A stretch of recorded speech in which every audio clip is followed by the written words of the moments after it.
it has been another day of misery for rail passengers as thousands of RMT union members went on strike again.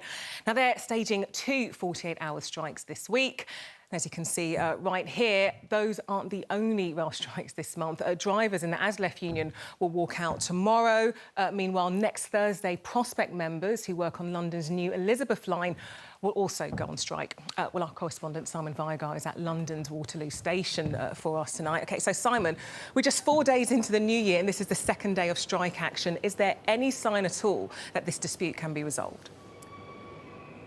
Hi, CL. I'm afraid there isn't no glimmer of hope here. A lot of running for the last few services on the skeleton service here.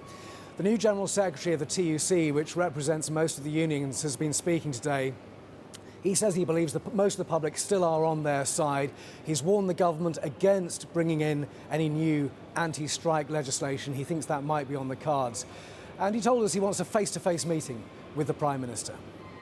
The key to resolving these disputes lies firmly at the door of number 10 and number 11 Downing Street. That's why the Prime Minister needs to meet with me and other senior union leaders, but crucially he needs to empower his ministers to reach meaningful settlements on pay with public sector unions.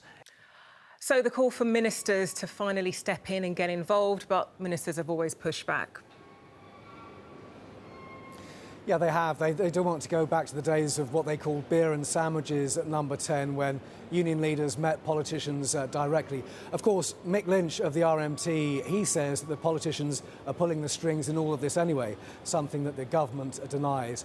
The passengers, of course, are caught in the middle. London Waterloo, the busiest station in the UK, still looks quite busy, but I can tell you from experience, this is quiet. People are rushing for the last trains here. And about half the lines around the UK today are shut, and as you said, this is going to continue for some time.